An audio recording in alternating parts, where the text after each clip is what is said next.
नमस्कार,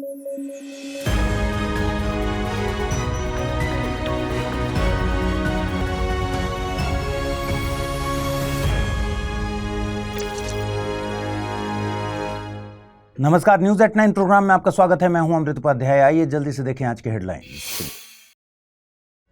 गूगल ने लॉन्च किया Ironwood chip. 7th generation TPU है आयरनवुड। AI मॉडल्स को ट्रेनिंग देने में होगी मददगार। देश को मिलेंगे नए CJI। 13 मई को रिटायर हो रहे हैं CJI संजीव खन्ना। BR गवई को किया गया उत्तराधिकारी घोषित। और देश में पहली बार ट्रेन में लगाई गई ATM मशीन। पायलट बेसिस पर शुरू की गई है पहल। पंचवटी एक्सप्रेस में किया गया है एक्सपेरिमेंट।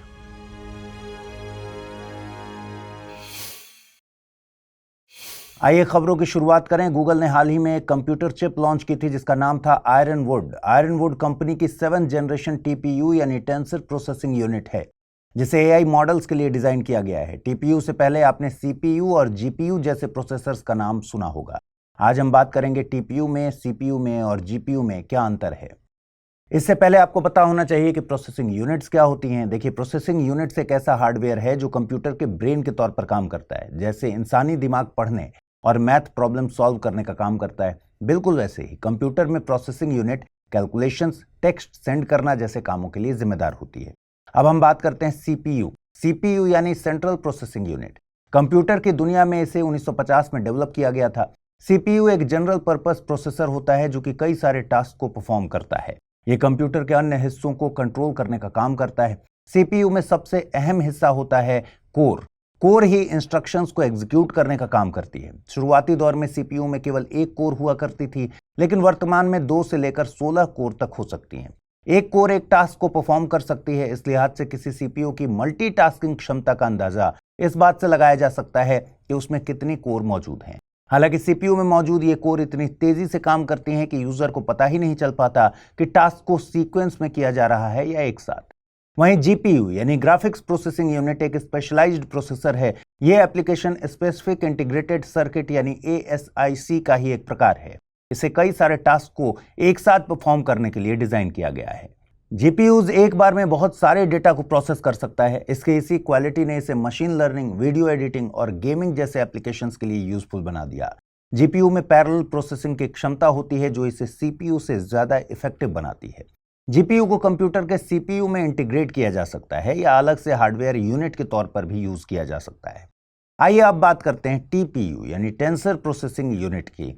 TPU भी एप्लीकेशन स्पेसिफिक इंटीग्रेटेड सर्किट यानी ASIC का एक प्रकार है। गूगल ने पहली बार इसे 2015 में यूज किया था। TPUs को मशीन लर्निंग के वर्कलोड को एक्सेलरेट करने के लिए डिजाइन किया गया था। TPUs CPU और GPU की तुलना में ज्यादा टास्क स्पेसिफिक होते हैं। इन्हें टेंसर को हैंडल करने के लिए डिजाइन किया जाता है। टेंसर मशीन लर्निंग में यूज होने वाला डेटा स्ट्रक्चर के लिए एक जेनेरिक नाम है।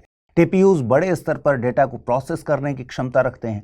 AI मॉडल्स को ट्रेन करने के लिए इनका इस्तेमाल होता है। अगर AI मॉडल्स को ट्रेन करने के लिए GPU का इस्तेमाल किया जाएगा तो इस काम में हफ्तों लग सकते हैं। वहीं TPUs की मदद से यह काम कुछ ही घंटों में पूरा किया जा सकता है। हाल ही में RGI यानी रजिस्ट्रार जनरल ऑफ इंडिया ने देश के निजी और सरकारी सभी हॉस्पिटल्स को एक सर्कुलर जारी किया था। सर्कुलर का मकसद ये था कि देश में जन्म और मृत्यु के मामलों को 21 दिनों के भीतर रिपोर्ट किया जाना चाहिए।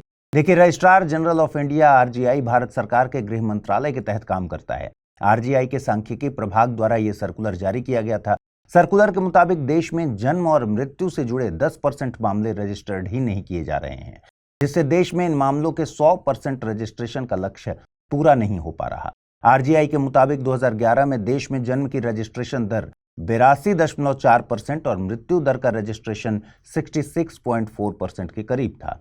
देश में इन मामलों के लिए registration of birth and death act 1969 यानी RBD एक्ट 1969 लागू था। इसे 2023 में संशोधित भी किया गया था। अब 1 अक्टूबर 2023 से registration of births and deaths amendment act 2023 लागू है। एक्ट के मुताबिक देश में होने वाले सभी जन्म और मृत्यु का रजिस्ट्रेशन जरूरी है। एक्ट की धारा 23(2) के मुताबिक रजिस्ट्रार द्वारा जन्म या मृत्यु के पंजीकरण में लापरवाही बरतने पर जुर्माना लगाया जा सकता है। संशोधित अधिनियम में जुर्माने की राशि 50 रुपए से बढ़ाकर 1000 रुपए तक कर दी गई है। Registration of births and deaths amendment act 2023 के मुताबिक 1 अक्टूबर 2023 से देश में होने वाले सभी जन्म और मृत्यु का पंजीकरण ऑनलाइन किया जाएगा। ये पंजीकरण केंद्र के ऑनलाइन पोर्टल CRS यानी सिविल रजिस्ट्रेशन सिस्टम के जरिए किए जाएंगे। राज्यों के लिए केंद्र के सिविल रजिस्ट्रेशन सिस्टम पोर्टल पर जन्म और मृत्यु के आंकड़े अपडेट करना अनिवार्य है। CRS के तहत सरकारी हॉस्पिटल्स को रजिस्ट्रार के तौर पर काम करने की जिम्मेदारी दी गई है। वहीं निजी हॉस्पिटल्स को जन्म और मृत्यु के आंकड़ों की जानकारी अपने क्षेत्र में पड़ने वाले रजिस्ट्रार के पास दर्ज कराना जरूरी है। CRS के जरिए हासिल होने वाले सेंट्रलाइज्ड डेटा से national population register, ration card, property registration को भी अपडेट किया जाएगा। अगर आप IAS की तैयारी करते हैं तो आपके पास है एक सुनहरा मौका। IAS की संपूर्ण तैयारी को ध्यान में रखकर स्टडी IQ लेकर आया है नया फाउंडेशन कोर्स, जिसमें आपको कराई जाएगी प्रीलिम्स से लेकर इंटरव्यू तक की पूरी तैयारी। फाउंडेशन कोर्स में आपको 1000 घंटों से ज्यादा की live classes, 1-to-1 mentorship, daily current affairs, test series, CSET की क्लासेस, प्रीलिम्स और मेंस रेजिडेंशियल प्रोग्राम और इंटरव्यू गाइडेंस प्रोग्राम तो मिलता ही है। साथ ही सबसे बड़ी सुविधा के तौर पर आपको मिलती है प्रीलिम्स पास करने पर पूरी फीस वापस की गारंटी। इसके अलावा टेस्ट में टॉप करने पर आपको हर महीने मिलेगा 11,000 रुपीज जीतने का मौका।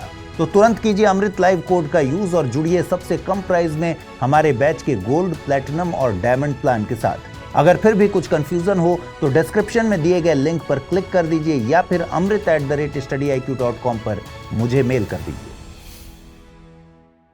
देश को नए CJI यानी भारत के मुख्य न्यायाधीश मिलने वाले हैं। वर्तमान मुख्य न्यायाधीश संजीव खन्ना ने अगले CJI के लिए केंद्र सरकार को जस्टिस भूषण रामकृष्ण गवई यानी BR गवई के नाम की सिफारिश की है। वर्तमान CJI संजीव खन्ना 13 मई 2025 को रिटायर होने वाले हैं। वर्तमान में सुप्रीम कोर्ट में CJI संजीव खन्ना के बाद BR गवई दूसरे सीनियर मोस्ट जज हैं। जस्टिस संजीव खन्ना ने 11 नवंबर 2024 को देश के 51वें मुख्य न्यायाधीश के तौर पर शपथ ली थी। अगर CJI खन्ना की सिफारिश पर मुहर लगती है तो देश के 52वें मुख्य न्यायाधीश के पद पर BR गवई काबिज होंगे। देखिए, सरकार का सुप्रीम कोर्ट और हाई कोर्ट के जजेस की नियुक्ति को लेकर एक MOP यानी मेमोरेंडम ऑफ प्रोसीजर है। इसके मुताबिक देश के कानून मंत्री CJI से उनके उत्तराधिकारी के नाम के लिए सिफारिश मांगते हैं। MOP के मुताबिक सर्वोच्च न्यायालय के सबसे सीनियर जज को CJI का पद संभालने के लिए उपयुक्त माना जाता है। आमतौर पर CJI की सिफारिश पर सीनियर मोस्ट जज को ही CJI नियुक्त किया जाता है, लेकिन पूर्व प्रधानमंत्री इंदिरा गांधी के कार्यकाल में इस परंपरा को तोड़ते हुए जस्टिस AN रे को CJI नियुक्त किया गया था। AN रे को CJI नियुक्त करते वक्त उनसे सीनियर जजेस की अनदेखी की गई थी। जस्टिस BR गवई का जन्म अमरावती में 24 नवंबर 1960 को हुआ था। वे 2003 में बॉम्बे हाई कोर्ट में एडिशनल जज के तौर पर नियुक्त हुए। नवंबर 2005 में वे हाई कोर्ट के स्थायी जज बने। वे सुप्रीम कोर्ट में मई 2019 में जज बने थे। सुप्रीम कोर्ट के जज के तौर पर वे कई महत्वपूर्ण फैसलों में शामिल रहे। वे 5 जजेस की बेंच वाली उस संविधान पीठ का भी हिस्सा थे जिसने 2023 में पूर्ववर्ती जम्मू कश्मीर राज्य को विशेष दर्जा देने वाले अनुच्छेद 370 के प्रावधानों को निरस्त करने के केंद्र के फैसले को सर्वसम्मति से बरकरार रखा था। साथ ही वे 5 न्यायाधीशों वाले उस संविधान पीठ का भी हिस्सा थे जिसने पॉलिटिकल फंडिंग के लिए चुनावी बॉन्ड योजना को असंवैधानिक घोषित कर दिया था। वे उस संवैधानिक पीठ में भी शामिल थे जिसने केंद्र सरकार के 2016 के विमुद्रीकरण के फैसले को सही ठहराया था। जस्टिस BR गवई 7 न्यायाधीशों वाली उस संवैधानिक पीठ का भी हिस्सा थे जिसने राज्यों को SC और ST के भीतर उपवर्गीकरण करने का संवैधानिक अधिकार दिया ताकि उन जातियों के उत्थान के लिए आरक्षण दिया जा सके जो सामाजिक और शैक्षणिक रूप से ज्यादा पिछड़ी हैं।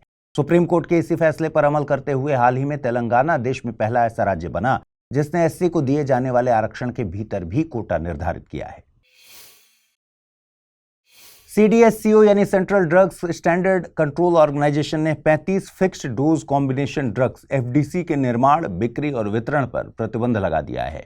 CDSCO ने ये निर्देश देश के सभी राज्यों और संघ शासित प्रदेशों के लिए जारी किए हैं। इन FDCs में पेन किलर्स, न्यूट्रिशन सप्लीमेंट और एंटी डायबिटिक दवाएं शामिल हैं। CDSCO ने ड्रग्स एंड कॉस्मेटिक्स एक्ट 1940 को सख्ती से लागू करने के निर्देश जारी किए। CDSCO के मुताबिक FDC ऐसे ड्रग्स होते हैं जिनमें 2 या 2 से ज्यादा एक्टिव फार्मास्यूटिकल इंग्रेडिएंट्स यानी APIs का यूज एक निश्चित अनुपात में किया जाता है।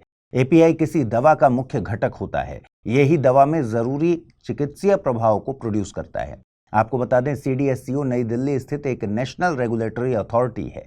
CDSCO केंद्रीय स्वास्थ्य मंत्रालय के directorate general of health services के तहत काम करता है।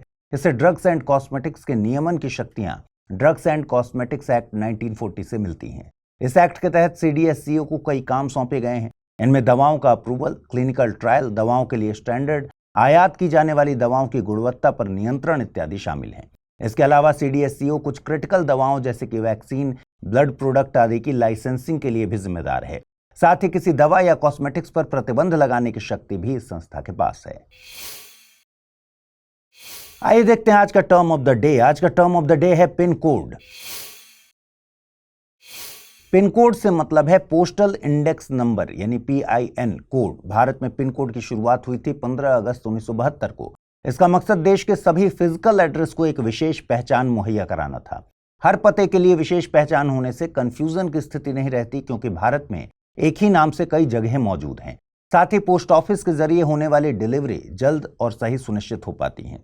पिन कोड को विभिन्न देशों में अलग अलग नामों जैसे कि पोस्ट कोड, जिप कोड आदि से जाना जाता है। यह अल्फा न्यूमेरिक या न्यूमेरिक नंबर होता है। आपको बता दें कि भारत में 9 पोस्टल रीजन्स हैं। इनमें से 8 भौगोलिक क्षेत्र और 1 आर्मी पोस्टल सर्विसेज के लिए रिजर्व है। इंडिया पोस्ट द्वारा 6 डिजिट पिन कोड यूज किया जाता है। इसमें पहली डिजिट रीजन यानी क्षेत्र के बारे में बताती है। पहली डिजिट से राज्य के पश्चिमी, पूर्वी, उत्तरी या दक्षिणी होने का पता चलता है।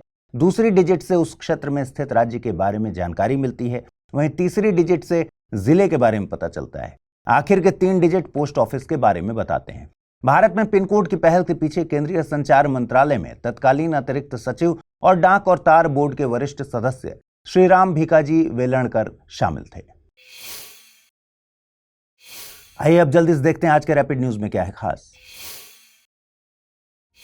16 अप्रैल का दिन भारतीय रेल के इतिहास में एक अहम स्थान रखता है। 16 अप्रैल 1853 को भारत में पहली पैसेंजर ट्रेन ने बंबई यानी वर्तमान मुंबई के बोरीबंदर स्टेशन से ठाणे तक का सफर तय किया था। इस ट्रेन में 400 यात्रियों ने सफर किया था। वर्तमान में भारतीय रेलवे के पास दुनिया का चौथा सबसे बड़ा रेलवे नेटवर्क है। बीते 15 अप्रैल को हिमाचल प्रदेश के स्थापना दिवस के तौर पर मनाया गया। हिमाचल प्रदेश का गठन स्वतंत्रता के बाद तकरीबन 30 रियासतों को मिलाकर 15 अप्रैल 1948 को किया गया था। हिमाचल प्रदेश को पूर्ण राज्य का दर्जा 25 जनवरी 1971 को दिया गया। भारत के उत्तरी हिस्से में स्थित हिमाचल प्रदेश अपनी सीमा जम्मू कश्मीर, लद्दाख, पंजाब, हरियाणा, उत्तर प्रदेश, उत्तराखंड और चीन से साझा करता है। भौगोलिक तौर पर हिमाचल प्रदेश पश्चिमी हिमालय में स्थित है। तेलंगाना सरकार ने एक आदेश जारी करते हुए हीटवेव और सन स्ट्रोक को अब राज्य विशिष्ट आपदा यानी स्टेट स्पेसिफिक डिजास्टर घोषित कर दिया है। इसके तहत सरकार ने कहा है कि अगर हीट वेव या सन स्ट्रोक के चलते किसी की मौत होती है तो परिवार को 4 लाख रुपए की अनुग्रह राशि दी जाएगी। ये राशि state disaster relief fund SDRF से दी जाएगी। भारत और उज्बेकिस्तान के बीच संयुक्त सैन्य अभ्यास दस्तलिक 6 की शुरुआत हो गई है। इस एक्सरसाइज का आयोजन औंध स्टेशन पुणे में 16 से 28 अप्रैल 2025 तक किया जाना है। दस्तलिक भारत और उज्बेकिस्तान के बीच होने वाला एक सालाना प्रशिक्षण अभ्यास है। ये भारत और उज्बेकिस्तान में ऑल्टरनेट बेसिस पर आयोजित किया जाता है। पिछला एडिशन 2024 में उज्बेकिस्तान के तरमेज में आयोजित किया गया था। खेलो इंडिया यूथ गेम्स 2025 का आयोजन बिहार में किया जाएगा। इन खेलों का आयोजन 4 से 15 मई 2025 के दौरान पटना, गया, नालंदा, भागलपुर और बेगूसराय में होगा। इसका शुभारंभ प्रधानमंत्री नरेंद्र मोदी के द्वारा किए जाने की घोषणा की गई है। क्या आपने ट्रेन के सफर के दौरान कैश क्रंच का सामना किया है? अब नहीं करना होगा, क्योंकि भारतीय रेलवे ने मनमाड से छत्रपति शिवाजी महाराज टर्मिनस CSMT तक चलने वाली पंचवटी एक्सप्रेस में एक ATM मशीन लगाई है। भारत में पहली बार किसी ट्रेन में ATM मशीन लगाई गई है। ये प्रयोग पायलट बेसिस पर किया गया है। अगर प्रयोग सफल रहा तो इसे अन्य ट्रेन में भी शुरू किया जाएगा। आइए अब जल्दी से देखते हैं आज के बुलेटिन पर आधारित सवाल। पहला सवाल है, निम्नलिखित कथनों पर विचार कीजिए। देश में सिविल रजिस्ट्रेशन सिस्टम पर जन्म और मृत्यु का ऑनलाइन पंजीकरण अनिवार्य है। जन्म और मृत्यु का पंजीकरण 21 दिनों के भीतर करवाना अनिवार्य है। उपर्युक्त में से सही कथन या कथनों का चुनाव कीजिए। केवल 1, केवल 2, 1 और 2 दोनों, न तो 1 नहीं 2। अगला प्रश्न है, खेलो इंडिया यूथ गेम्स 2025 का आयोजन निम्नलिखित में से किस राज्य में किया जाएगा? उत्तराखंड, बिहार, मध्य प्रदेश या फिर तमिलनाडु। आइए देखें पिछले बुलेटिन में मैंने क्या सवाल पूछे थे, उनके सही जवाब क्या हैं। पहला प्रश्न था, खबरों में रहा दारफुर क्षेत्र कहां स्थित है? Sudan, south Sudan, democratic Republic of Congo या फिर रवांडा। सही जवाब है सूडान यानी विकल्प ए। दूसरा प्रश्न था, इंडिया जस्टिस रिपोर्ट 2025 के संबंध में निम्नलिखित कथनों पर विचार कीजिए। रिपोर्ट को टाटा ट्रस्ट के द्वारा जारी किया जाता है। रिपोर्ट में पुलिस, जेल, विधिक सहायता और न्यायपालिका जैसे 4 पैमानों पर राज्यों को परखा जाता है। बड़े और मध्यम राज्यों की कैटेगरी में कर्नाटक पहले स्थान पर है। छोटे राज्यों में सिक्किम पहले स्थान पर है। उपर्युक्त कथनों में से कितने सही हैं? केवल 1, केवल 2, केवल 3 या फिर सभी 4। सही जवाब है विकल्प डी यानी सभी 4। तो आज इस बुलेटिन में इतना ही। कल रात 9 बजे आपसे फिर से मुलाकात होगी। ख्याल रखिए अपना, ठीक से पढ़ाई कीजिए। इस बुलेटिन को जल्दी से लाइक कर दीजिए और शेयर कर दीजिए। आज पूछे गए सवालों के जवाब भी कमेंट सेक्शन में दीजिएगा। और अगर आप इस बुलेटिन की पीडीएफ हासिल करना चाहते हैं तो अमृत उपाध्याय 007 टेलीग्राम चैनल है जिस पर इसकी पीडीएफ रोजाना मिलती है। नमस्कार।